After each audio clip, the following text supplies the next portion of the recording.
সবাই ইব্রাহিমরে ধরছে, ইব্রাহিম চল আমরা পুজো দিতে যাব। সাইয়েদনা ইব্রাহিম ফানাযারা নাযরাতান ফিন নুজুম, তাকালেন আকাশে আর বললেন ইন্নী সাকিম, আমি যেতে পারবো না, অসুস্থ। আমি কি আসলে সুস্থ ছিলেন? তো অসুস্থ বললেন কেন? কারণ অসুস্থতা দুই ধরনের, একটা শারীরিক আর একটা। সাইয়েদনা ইব্রাহিম মানসিক ভাবে প্রচন্ড বিপর্যস্ত ছিলেন, অসুস্থ ছিলেন। এর কারণ গোটা উম্মত মূর্তির পূজা করে। এই দৃশ্য দেখে কোন নবী মানসিক ভাবে সুস্থ থাকতে পারে? উনি বললেন আমি অসুস্থ, তোমরা যাও। সবাই বলল ঠিক আছে আমরা যাই। ইব্রাহিম তুই আমাদের ঘরের মূর্তিগুলারে পাহারা দে। মূর্তি পাহারা দেওয়ার জন্য কারে পাওয়া গেছে?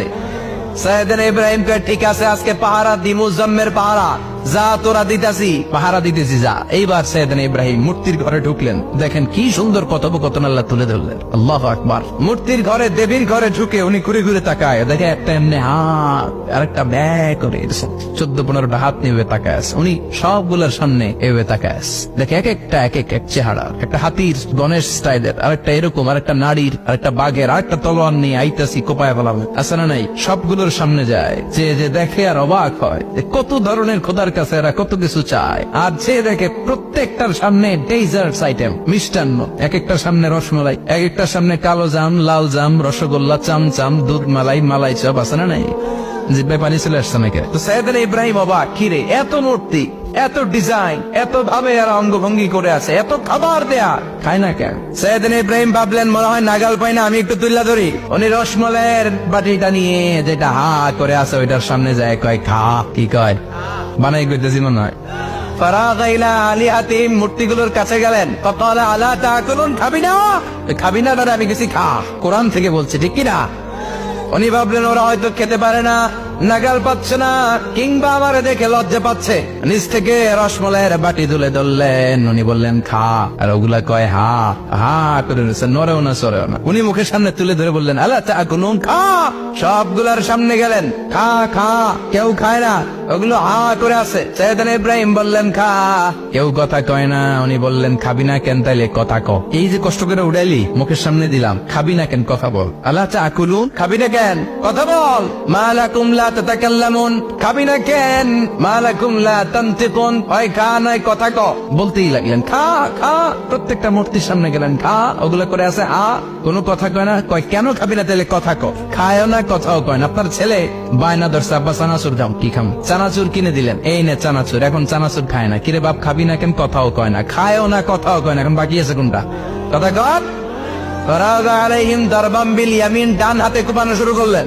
ইচ্ছে মতো খুশি কিল মারতে মারতে মূর্তিগুলার সাইজ।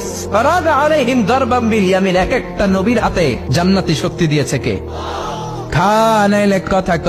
খায় না, কথাও কয় না, বাকি আছে মায়ের। মারতে শুরু করলেন, মারতে মারতে সব শেষ। তারপরে খুঁজে পেলেন একটা কুড়াল। কি পেলেন? কুড়াল দিয়ে মারতে আরো সুবিধা, খালি এটারে এভাবে মারে, ওইভাবে মারে। মারতে মারতে যতগুলো মূর্তি ছিল সবগুলো মেরে বড় মূর্তিটার গায়ে মারতে যাবে, ইন দ্য মিনটেন স্টপ, না এটারে মারো না। ফাজআলাহুম জুদাদান, সবগুলার টুকরা টুকরা, ইল্লা কাবীর আল্লাহুম, 12টা ছাড়া ওইটারে রেখে দিলেন। আর বুদ্ধি করে কুড়ালটারে বড়টার কান্দে ঝুলাইয়া দিলেন, বড় মূর্তিটার কাদের মধ্যে ঝুলাই দিলেন। ঘটনাটা সুন্দর হয়েছে না? এখন কেমন যেন মনে হয় এটা কুপাইয়া দাঁড়া রয়েছে বাবার বেটার মতো। বড় পূজার শেষ, পূজার দিনক্ষণ শেষ। বিকেল বেলা পূজা মণ্ডপ থেকে সব এসে দেখে সর্বনাশ। পাহারাদার ইব্রাহিম কই, আনতা ফাআলতা হাযা বিআলিহাতিনা ইয়া ইব্রাহিম। ইব্রাহিম সর্বনাশ কে কইছে? তুই কইছতনি? কই আইনো, বড়টাই কইছে, ওইটারে জিজ্ঞেস করো। বল ফাআলাহু কাবীরুহুম হাযা ফাসআলুহুম ইন কানু ইয়ানতিকুন, কোরআন থেকে বলছে, আমি করি নাই। ওই দেখ কুড়ালটা কার কান্দে, বড়টার কান্দে, ওইটারে জিগা। সবাইকে খাইছে। সবাই বলে ইব্রাহিম তুমি কি জানো না এগুলো কথা বলে না?